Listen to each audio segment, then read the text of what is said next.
three of the top 5 linemen on their team at their position. Tyron Smith is a top 1-2 left tackle. Frederick, either he or Alex Mack are the best center in football. Jason Kelsey's up there. Oh, I forgot about Kelsey. So he's the top 3. He's 3. He's been to the Pro Bowl. Travis Frederick's 4 to 5 years he's been in the league. The last 4 years. Yep. And then Zach Martin is probably the preeminent right guard. He's the guy. In all of football. Now, the disease he's dealing with, Skip, Mark Slareth, my teammate Stink, had the very disease, and I talked to him at length last night about it. And he said he felt himself getting sick in training camp in '93. And he tried to play. And when were you teammates? We were teammates in 95.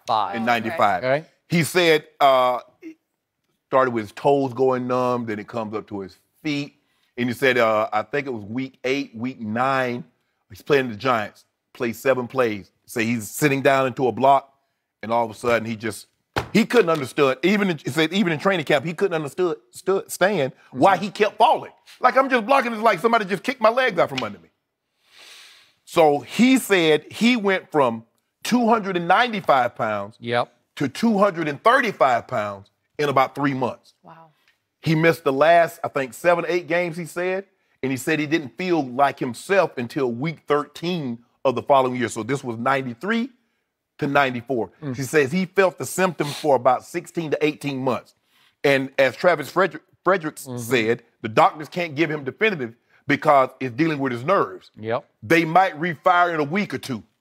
It might be 3 to 5 months. It might be 6 months to a year. They don't know. Remember Peyton Manning, he got some of the nerve feeling back, but not all of it. But that wasn't this. That was a neck injury. Right, but I'm saying, but what this disease does is that decoding the nerves, you can't feel anything. Because your body can't fight infection. Correct. So infection can attack wherever it wants to attack. Yes. And you can't fight back. So you get weak. Yes. I believe he's the second most important offensive lineman. I believe Tyron Smith is the most important. As we saw last year, because it's hard to get past. I agree. It's hard to get passes off, Skip, if you can't block that guy. And Tyron Smith is a dominant run blocker also. But when you look at what Travis Frederick does, he's the center. He makes all the line calls. He sets all the protection. He does. And he's a very good. All 3 of these guys are very good at run and pass blocking. Sometimes you see guys, they're better at one of the area. These 3 guys are very good. In order for them to be the team that they need to be, run the ball with Zeke. I believe he's going to get somewhere between 330 and 350 carries. And protect Dak when he does throw the football. They need these offensive linemen. Skip, if 2 of these guys are out, you were in for a long season. I believe if Travis is out, you're still in for a rude awakening. It's not looking good for you guys. Jenny, do you hear the enthusiasm in his voice?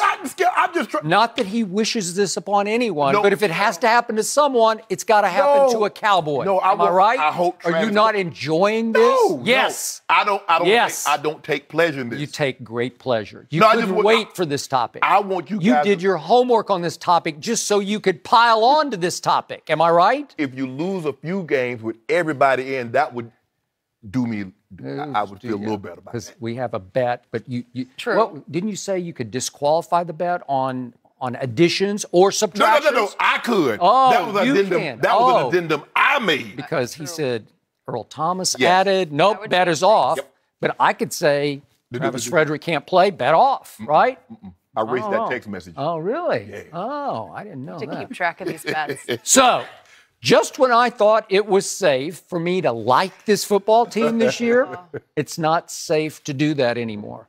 And I probably jinxed myself the other night, I forget, it was a few nights back, when I just randomly tweeted, just because I felt it in my heart, that my Cowboys are heading north while it feels like the Eagles are heading south with their injuries and their quarterback situation. Foles is banged up, and Carson Wentz doesn't look like he's going to get completely healthy for the opener. And Alshon's out for a while, so all of a sudden this happens. I will say that the guy they have backing him up is pretty good. They like him, named Joe Looney, but is he Travis Frederick? No, he's not Travis Frederick. Travis Frederick is probably the 3rd best center. He's 4 straight Pro Bowls, which is pretty good. And as you say, he's the point man. He's the quarterback of the offensive line, and they go kind of as he goes psychologically. He's the tone setter. So this would be a huge loss for me. It would increase the stakes on Jerry Jones pulling the trigger and plunging and going to get one Earl Thomas. I still can't even fathom how it hasn't happened yet. People are starting to write about it. People are starting to get angry about it because it seems to be begging for Jerry Jones to act. And this would be a season saver because, again, if Joe Looney is the center for most of the year, it just won't be quite the same. No. It'll be okay, but it won't be the same. So you won't be able to pulverize with your offensive line the way you have in the past, especially 2 years ago when Ezekiel led the league in rushing. So all of a sudden, you're going to have to rely probably a little more on your defense, and the secondary is just a chaotic mess. And I'm saying, Jerry, what are you doing or not doing?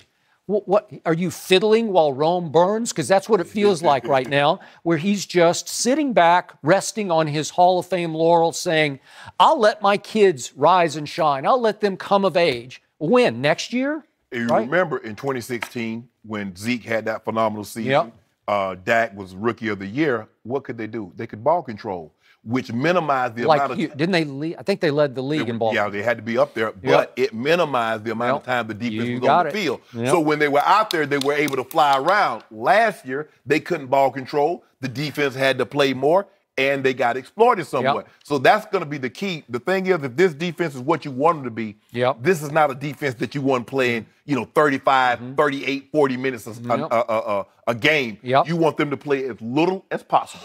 So, at safety right now, Xavier Woods, who I like, Jerry loves him, said he's more excited about that player than any player on the whole defense, has a torn hamstring. And Jeff Heath, who they just love because he's such a good kid, undrafted out of Saginaw Valley State, he's got a bad ankle, and it's iffy whether he's going to be able to go. And then Kayvon Frazier, who I liked last year because he's a thumper. He'll come up and hit people. He's had his knee drained several times in training camp. Not a good sign. No. So yesterday, they went and acquired a safety from Seattle. Unfortunately, his name was Jerron Johnson. Jerron Johnson? It wasn't Earl. No. Jerron Johnson was preparing to coach high school football in the Seattle area. Did not play last year.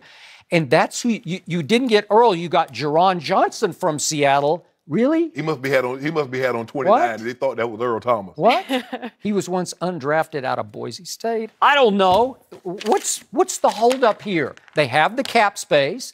They have the draft. They could just give. I'm pretty sure for a second-round pick, which they still own their own, they could just give their 2 next year and get Earl Thomas for, 4 years maybe? Yeah.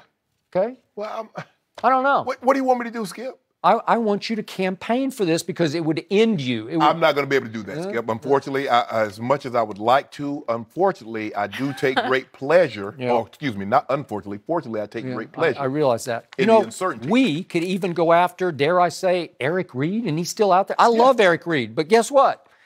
I'll bet Jerry Jones doesn't love Eric Reed. Wouldn't you? First of all, Will McClay knows how Jerry feels about Eric Reed. He's not even being evaluated. That's correct. And as we know, Eric Reed was once the right-hand man of Colin Kaepernick when the protests first started in San Francisco, right? What is he, a 26-year-old, 27-year-old, he can former play. Pro Bowl, he can play. unemployed, free safety? I don't get that, but